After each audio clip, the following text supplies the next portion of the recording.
Super excited, grateful for the opportunity. Um, really feel wanted, and I know that they had to give up some pieces for me to get here, so I don't take that for granted. Shout out to Mr. Cuban, shout out to the whole entire front office of the Dallas organization. I've been here for about 48 hours or a little bit more than that, and it's been nothing but a warm embrace and nothing but genuine love. So I'm just taking it 1 minute at a time and just focus on what I can control, which is how I prepare, and just coming in every single day and being consistent. Kyrie, there's been a lot of reporting, obviously, about what led up to you wanting to leave Brooklyn, but can you put it into your own words what happened there? Yeah, I think I'm gonna use this opportunity to just talk about the business that we're in. It's as a player, it's very emotional because you build lifelong relationships and you want to hold on to them. And it's a brotherhood, it's a sisterhood. We all love each other in unconditional ways when we want to see each other do well. So, the reporting and the journalism that was going to come out of why I left, I knew that was going to be speculation. But for me personally, just sitting in the seat today, I just know I want to be places where I'm celebrated and not just tolerated or just kind of dealt with in a way that doesn't make me feel respected. And there were times throughout this process when I was in Brooklyn where I felt very disrespected, and my talent. I work extremely hard at what I do. No one ever talks about my work ethic, though. Everyone talks about what I'm doing off the floor. So I just want to change that narrative, write my own story, and just continue to prepare in the gym. And now that I'm in Dallas, just focus on what I can control, like I said. And I'm always going to be close with those guys in Brooklyn, just like I'm close with the guys in Boston, just like I'm close to the guys in Cleveland. It is a team competitive sport, but we care about each other's families way more off the court. So I know the relationships will extend off. I'm just focused on preparing to win. What did you do at the next day? I think that's another day where I could really go into detail about it. I'm not the person to really speak on names and go to someone behind their back and try to leak stuff to the media. That's never been me. Now, I've been an audience member of watching people say things about me that ultimately just fall off my shoulder. I'm really in a place that I'm grateful that I got to grow into over the last year and a half, 2 years. Spending time away from the basketball court gave me time to really appreciate life in a new way. And I just know I need healthy boundaries, especially in this entertainment business. There's a lot of disrespect that goes on with people's families, with their names, and I'm just not with it. So it's not personal against any of those guys against in the front office. It's just what I'm willing to accept. And I took a chance, and luckily and fortunately, the Dallas Mavericks picked me up. So it's just all what I can control. Kyrie, from your perspective, how would you sift through what was the fact and fiction that led to where you are now? We could sit here all day, man. I think we probably could go through the timeline of all the reports since I first came into Brooklyn.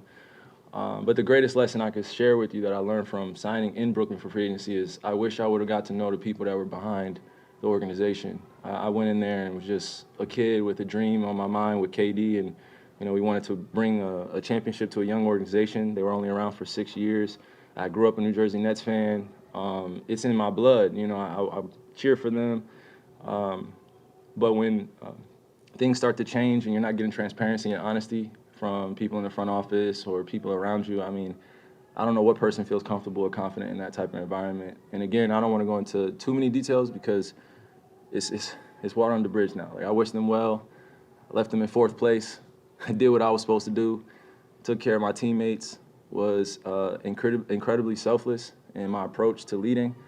And I just wanted to do all the right things for myself, not to appease anybody that had something negative to say about me or they judge me. This basketball game, it's fun, and I want to keep it that way. I want to stay competitive and just work hard. So.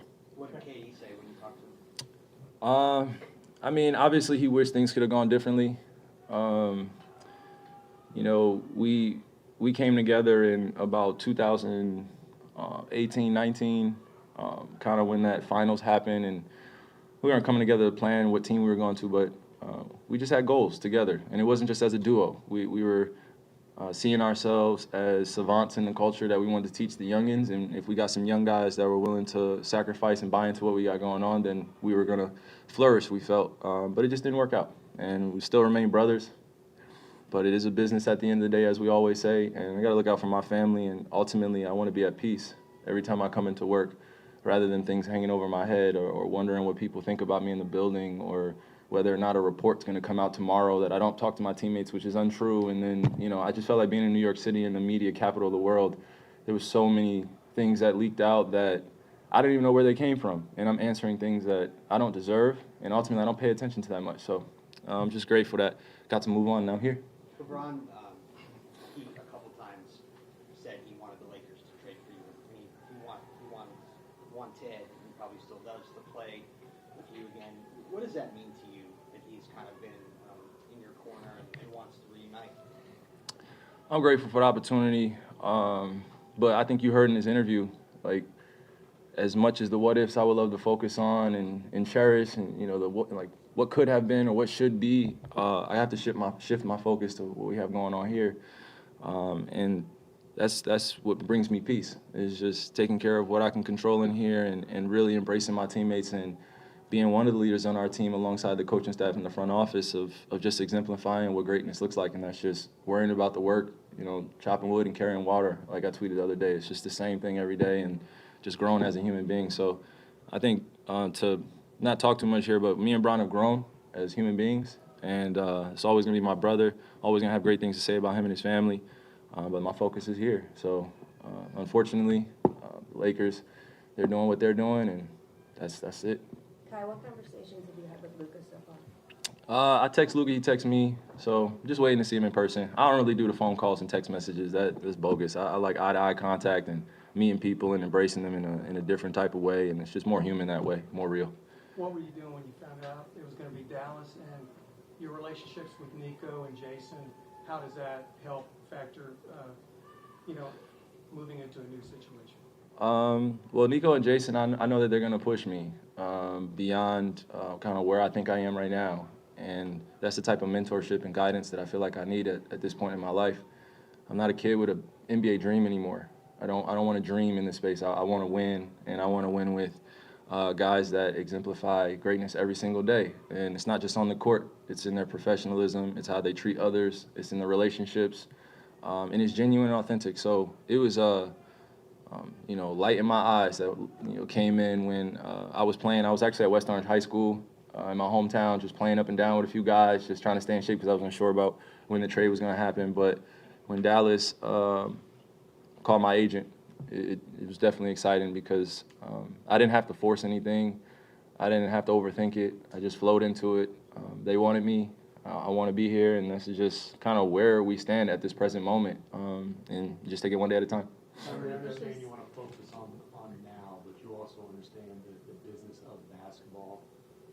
What is your thought process as far as last year of your contract, a potential long-term fit here in Dallas? Would you like to discuss extension now or wait until the summer? No rush. Just staying patient, and I'm going to let those pieces lay where they are. Again, I'm going to keep saying it. I got to stay poised and just control what I can control. My effort on the court, my attitude, those are things that I bring every single day, and just going to focus on that. The business aspect of this is ruthless, so I don't want to be distracted. I just want to be all in what we got going on. Before you came back from your suspension earlier this year, you had posted an apology to Jewish families and people that were hurt by the movie that you posted. That post seems to be gone now. Did you delete it, and can you explain? Yeah, I delete a lot of things on my Instagram. I've had things that have happened before in my life, probably not as drastic of that moment, which led to a lot of confusion and uncertainty, I felt like, and what I meant and what I stand for. And I had to sit up in these mics and explain to the world who I am when I know who I am. So, I delete things all the time, and it's no disrespect to anyone within the community, just living my life. Do you stand by the apology? Do you stand by the words in the apology? I stand by who I am and why I apologized. And I did it because I care about my family, and I have Jewish members of my family that care for me deeply. Did the media know that beforehand when they called me that word anti-Semitic? No. Did they know anything about my family? No. Everything was assumed. Everything was put out before I had anything to say. And I reacted instead of responding emotionally maturely. I didn't need to be defensive or go at anybody. So I stand by my apology, and I stand by my people everywhere. All walks of life, all races, all religions, same thing. Were those Jewish people in your about that film and were they hurt by what's in it? I've had a lot of conversations about world history. Was contained in there was contained in there. I didn't agree with everything. I've been up here saying that. I'm just going to leave it at that. My family is my family. If the media cared about my family and actually, and I'm not saying all the media, I don't want to get at anybody, but if specific media members actually cared to do research instead of being the first to report things, then they would know where I come from. So the diversity of my family is beautiful, and I'm just going to continue to focus in on them. And when I'm in the court, try not to be distracted by y'all. We're gonna do a couple more and then get him moving. Kylie, I think Mhm. that's one. Yeah, Kyrie, going back to where you were when you found out about the trade, it's obviously your first in-season trade. How would you describe like the last 48 hours? I'm tired. I'm very tired. Would- What you guys saw out there was us just getting off the plane, coming into USC, and yeah, it's been a beautiful 48 hours. Really tired. I'm sorry, I didn't mean to cut you off. Go ahead. No, you're good. Can you kind of walk us through, what has happened, what steps you've taken, and just kind of, what the whole process of getting here is tonight? Yeah, got the call. Was it 48 hours, 72 hours ago? And I was looking at my wife. She's like, "What's going on?" She's never been through anything like this. I've never been through anything like this. Been being traded in the middle of the season, so picking up my belongings. I've only heard about it within the league. Now at this trade deadline, I actually get traded, so it's new. But we just had some very clear dialogue about what the future looks like and what we want. Had some great conversations with the coaches, GM, and good stuff. You're gonna do two more, Eddie, and We then all know what y'all's goal is here. Is a championship here realistic, and is it realistic this year? I think anything's realistic when you're disciplined and you're focused and you're consistent and you prepare. Those are the things I feel like us as human beings we can definitely control. So, how we approach every single game is going to be led by J Kidd. I'm just following suit, following other coaches, following my teammates, and when I'm needed to play other roles, just do that. And I feel like some of the best teams in the league are the most selfless. They know the time and score. They have high IQ.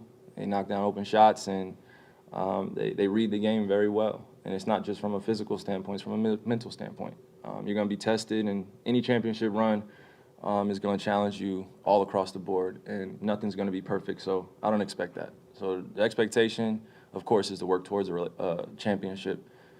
Me saying here we're going to win a championship is not going to do anything. It's just words. So I'd rather show you out there and just let the chips lay where they are. Kyrie, given your body of work on the court and everything that's happened this past year, do you feel like you have anything to prove? How do you look at that? Yeah, I have something to prove to my kids. Just being a great father and making sure that I'm learning from my mistakes and I'm just passing on the right type of knowledge. The basketball aspect, I feel like my imagination is endless and limitless. So I feel like I'm able to create more things, and I like working on my weaknesses. And whether it be in the summertime or in the season, I just feel like working on things that I'm going to be seeing later down the line and try to share knowledge and wisdom with the youngins. okay, last one, and then we'll get Coach going. Sorry. Well, you've obviously played with superstars before. How do you feel about the fit with Luka, and what do you think the two of you will need to figure out, or maybe the challenges of those? Yeah, it's still a wait and see, but I think me as a hooper, me as a basketball player, am I worried about us coexisting or finding cohesion? No. I've played with some of the best of all time, greatest of all time. I've been on some of the greatest teams on the Olympics and on the World Championship. So I think this is gonna be my first time seeing like one of those bad Europeans come over and really dominate up close and have the opportunity to do it at a pace that I don't think has ever been seen before, other than like Larry Bird or like somebody else that just plays at their own pace, scores a bunch of points, and is constantly in that MVP conversation every year just because he commands that much attention. So as much as I can alleviate for him, as much as I can lead alongside him, willing to do. But there's no pressure here. Nothing's forced with me and him. I just want to play basketball and enjoy his talent and enjoy my teammates' talent and work towards the championship. Okay, Thanks. thank you. Yep. Thank you, guys. We got Coach Yep. coming up as well. Thank you.